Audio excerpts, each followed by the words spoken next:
Hi, this is me, David Schillen. I have a message, and I think it's about sending out people. Jesus sending out people who didn't know how to talk to each other, and yet he sent them out to talk to strangers. I don't see how they didn't receive any professional training to talk to one another. He thought that love would just make them talk right to each other, and that didn't. Jesus was shocked. He was shocked, even after 3 years walking around, that his disciples were still arguing amongst each other. Of course, they didn't receive any training, right? They didn't receive any training by Jesus, how to talk to one another, you know? Sorry, Jesus. I love you, but you're a wonderful guy, but that's just my opinion. How do I know? Because I know from my own circumstance. My own circumstance tells me I haven't received professional training on how to talk to my brothers. How am I going to talk to strangers? And yet we go to knock on a stranger's door acting like we achieved love amongst ourselves. The only love amongst ourselves is that we haven't picked up weapons and shot each other. Yeah. Oh, of course I love my brother. I haven't shot him yet. Right? That's ridiculous. That's not love. Oh, I haven't shot my brother. Okay, but anyway, shouldn't I have some training? Not a certificate. Certificate doesn't prove anything. That just proves you have knowledge. Certificate telling you that you know how to talk to people. Okay, and a certificate, I like how the driving works with the trucks. You can't just get the knowledge, because a knowledge gets you a permit in the driving world. You're permitted to drive a truck. You're permitted to get training. Your permits for training to learn how to drive a truck. The actual proof that you know how to drive comes when you're tested by the DOT. Now, many schools, driving schools, they pay these DOT inspectors ahead of time to pass everybody. Just pass everybody. It makes the school look good, you know, and you're getting money. You're getting thousands of dollars each month. You pass these people. I know that's going on. Also, because I was shouting out, I'm checking the rims to see if the rims are cracked, and the guy's standing with a cigarette, a big cup of coffee, and he's talking to the instructor, and he doesn't want to hear me. He told me, "Hey, do you have to yell that out?" Yeah, as a matter of fact, I do have to yell. I'm 40 feet from you, 50 feet from you, and you're talking to him, huh? Right? He was talking to my instructor. He wasn't paying attention to. He was seeing if it looked like I knew what I was doing, right? Okay, passed. Everyone gets their license passed.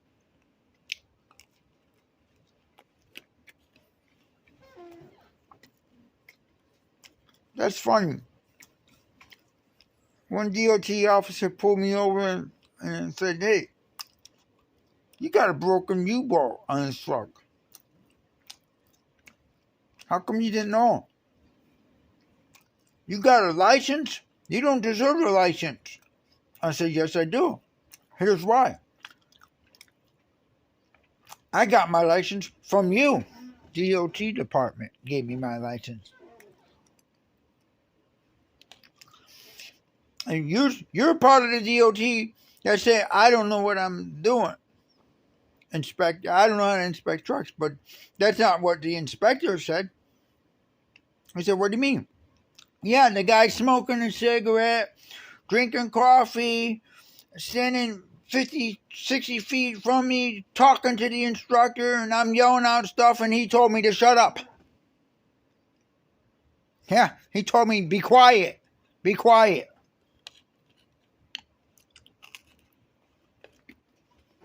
He didn't care if I knew what I was doing or not. He's a DOT officer. So I said to the DOT officer that pulled me over, said, you know your U-boat was broken. I said, why didn't I know the U-boat was broken? Because you DOT, when you tested me to see if I knew what I was doing, you didn't care if I knew what I was doing. Now you're going to care? Now you're going to care?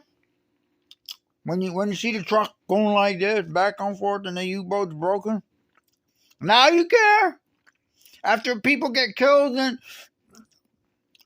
in brake accident, truck loses its brake down the hill, and he didn't know how to perform a brake inspection?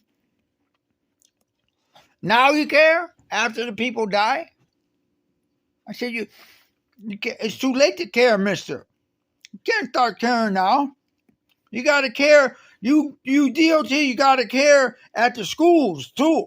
You can't be taking bribes. You got to make sure I know what I'm doing before you gave me my license. That was your job. That was the DOT's job to make sure. Anyway, it should work that way with Christianity, too. I mean, you can't just allow a stranger, a non-baptized brother, out in service until he knows.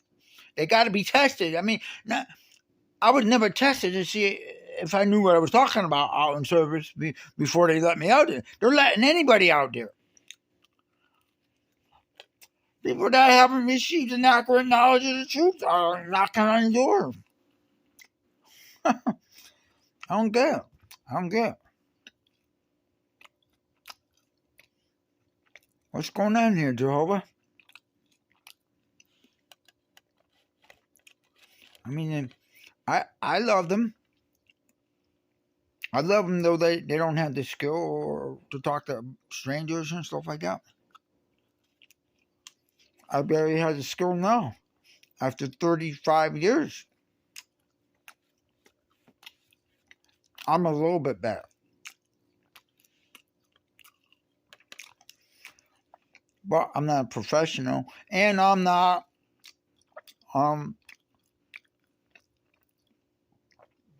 a person with extraordinary abilities or the gift of gab. It's hard to talk to people.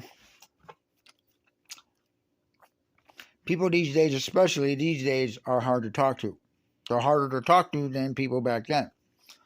We need a school. Jehovah's Witnesses need a school, and I don't mean a theocratic ministry school where you give a 5-minute talk every 6 months. Or you just read the Bible on the stage. That's just to get over fear a little bit. Okay? But we need a lot more than that. We need a real school that we attend. Yeah, if you got a Thursday night meeting and a Sunday night meeting. But you need a Tuesday meeting, too. They used to have a Tuesday meeting called the book study. They don't do that anymore. But I think the Tuesday meeting should be a training day. Completely devoted to training. And we shouldn't be just watching people sitting there. Oh, hi, Linda. I haven't seen you in quite some time.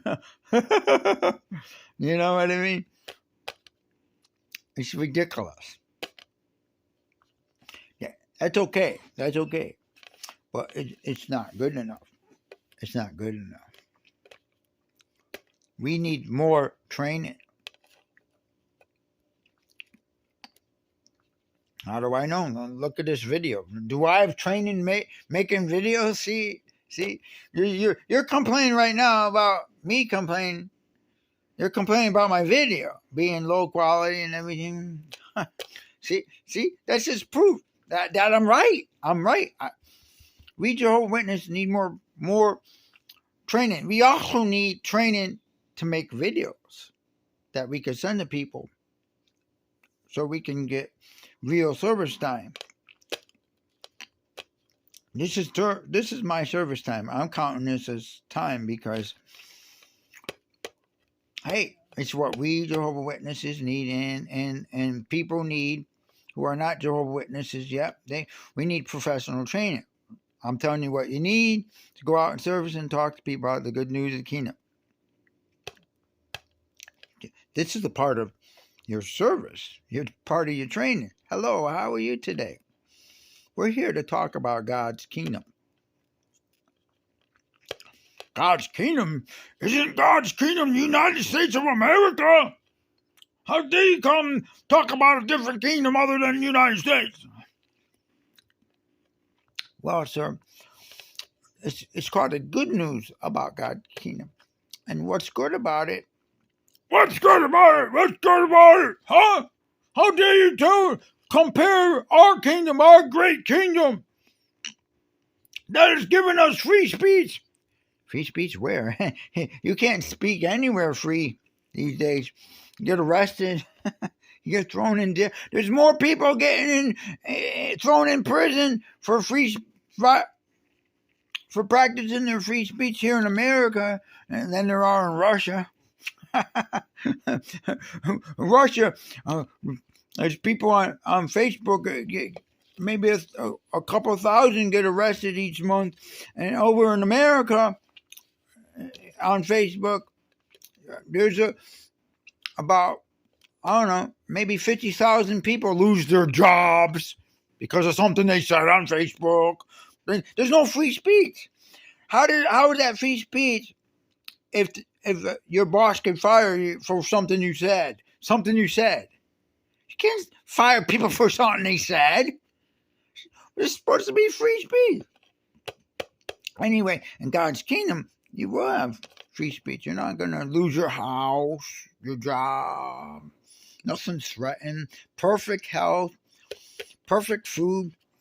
Food won't rot. Food will be good. We'll produce fruit. Our gardens won't have weeds in them. Yeah, God's going to get rid of weeds for us. Remember, he cursed Cain because Abel's blood came out. And first God cursed Adam, and he made it harder for him to farm the land. And he made it really hard when Cain did it.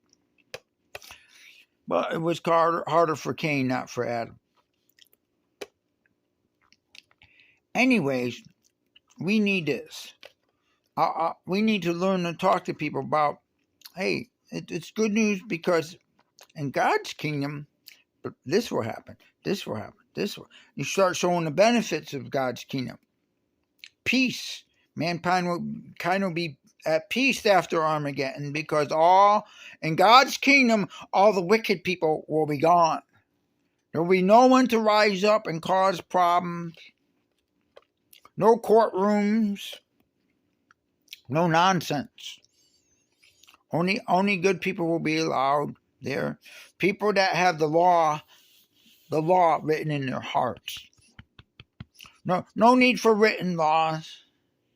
The law of love, agape love, will be in their hearts. And they know from Armageddon that God will kill you.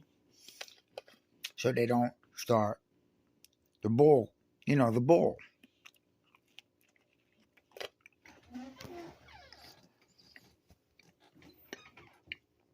I need to talk to people about perfect health in God's kingdom. Living forever in God's kingdom. No need of doctors, no need of police.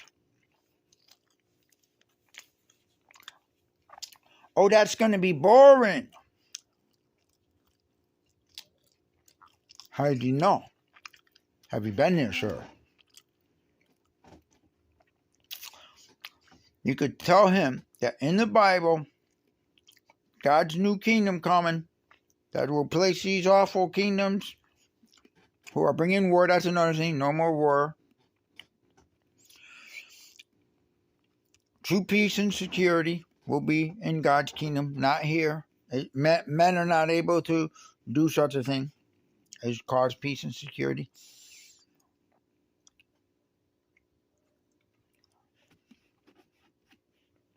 But the point is that only God's kingdom is the answer. Man cannot rule over us. As soon as a man is elected, another man says, "Who are you to rule over me? Who are you? Who are you, Biden?" Or Trump gets in there. Everyone is going to rise up and say, "Well, who are you, Trump?" Right? You're just a man. You think you're smart. You're acting smart, but you're not smart enough to run this country. And he isn't.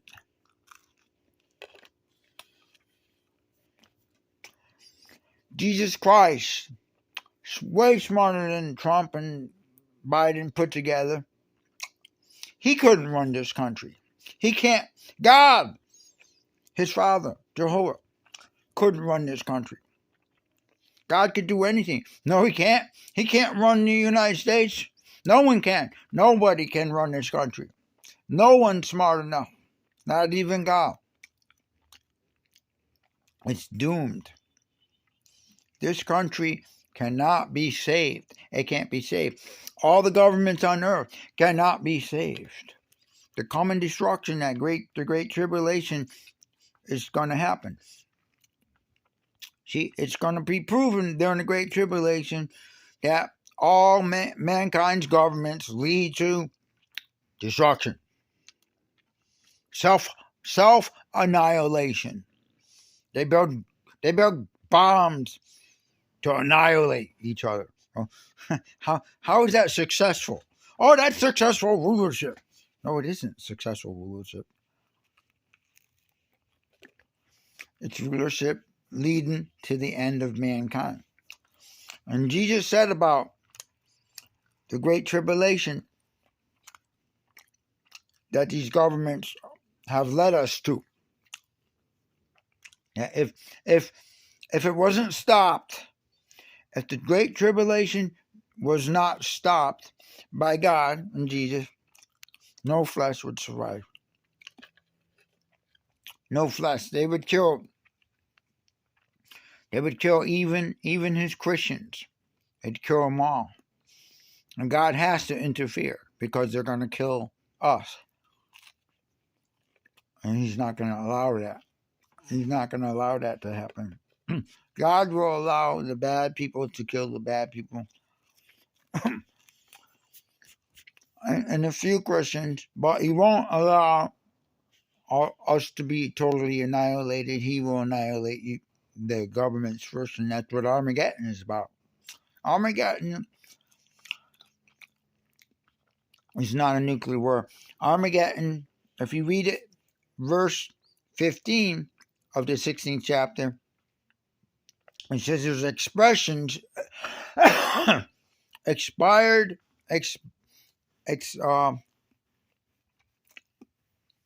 not expired, that originate from the demons, gathering the men together for the great war. So the demons gather these men together in their heads, and men, they don't resist the devil. They don't believe in resisting the devil, and they don't believe in him. So they're suckers. They're naive suckers. Satan easily controls them because they don't believe Satan exists. Anyway, Satan's demons gather them all together. Sort of what's going on now in the world. You see all these Palestinian flags and all over the world. All of a sudden, this little tiny city. It's a big city there, but it's tiny. It's a tiny place in comparison to the rest of the world. All of a sudden, that matters. Didn't matter before, and now it matters. And the demons are using places like Gaza to fuel the hate. Fuel the hate. These are haters. And there's haters and violent people all over the earth, and they want something to be hateful of and violent to. And that's Gaza. Gaza and Israel provided them something to hate. And that's why there's so many of them. They're filled. Satan is breeding them. They're breeding them. Under Satan's control. You could see Satan hovering over all these protesters, protesting their hate for Israel. From the river to the sea. Hate. That's a hate crime. Just saying that. From the river to the sea. That should be a hate crime. You should go to jail for that. But not in this world.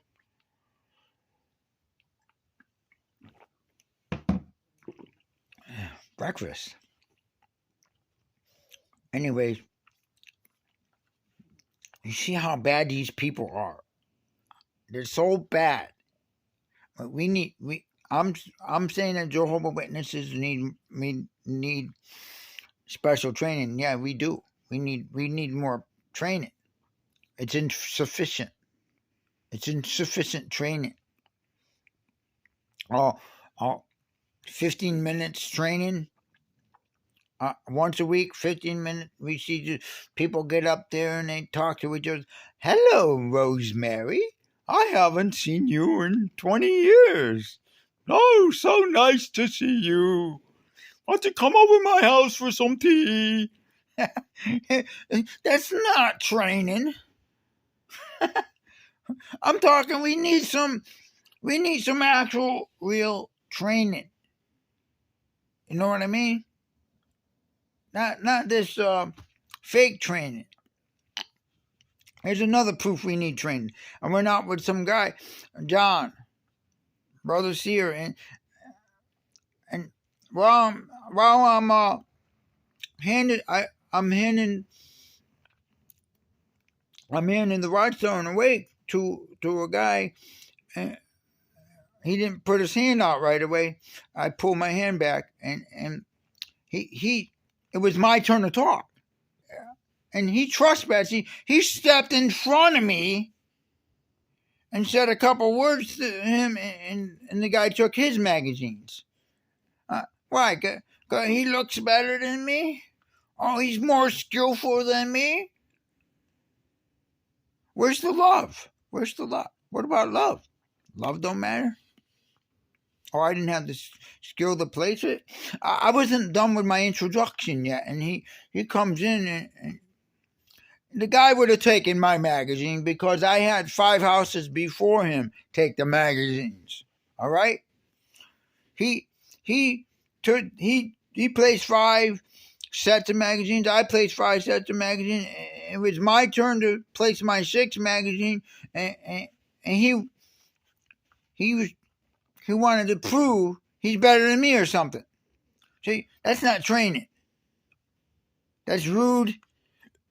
He's fortunate the guy didn't recognize how rude that was to me.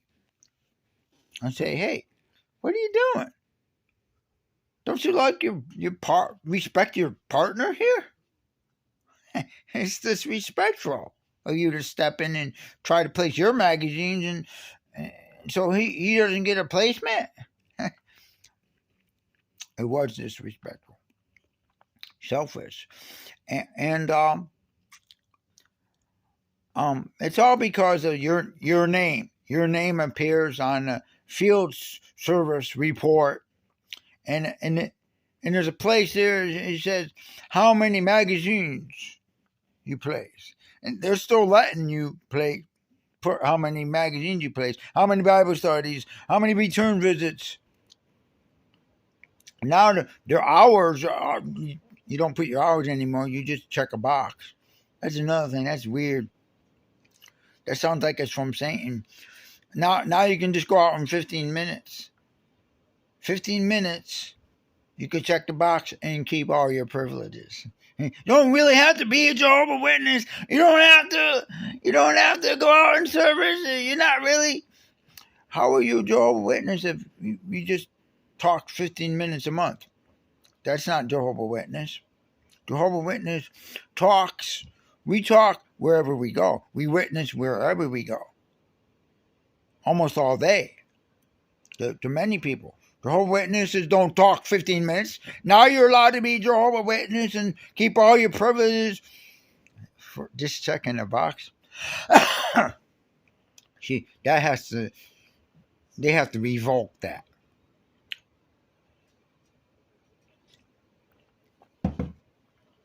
I say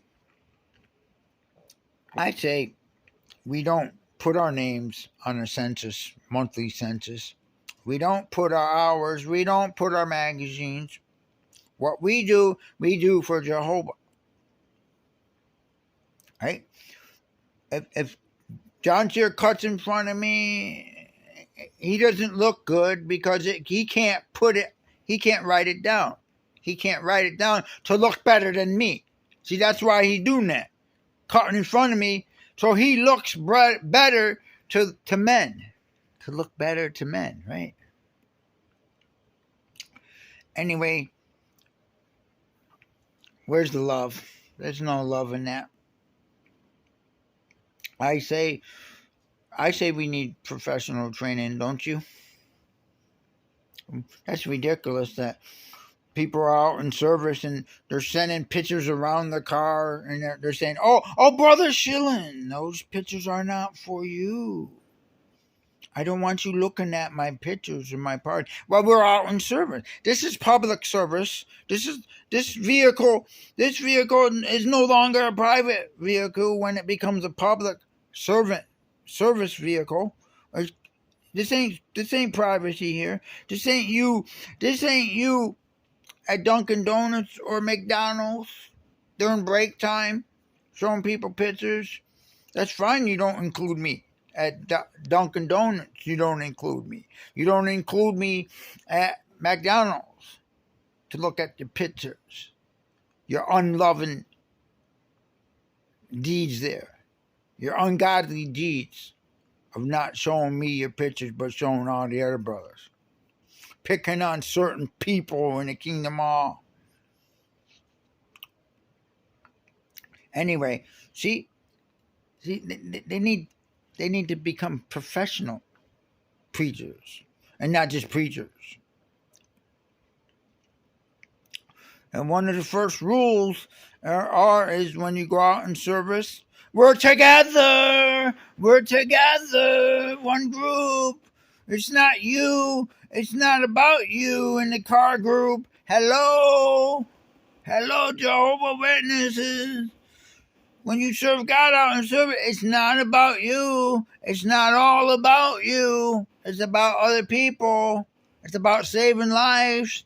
It's about us working together. How are you working together with me if you're saying to me, oh, those pictures are not for you?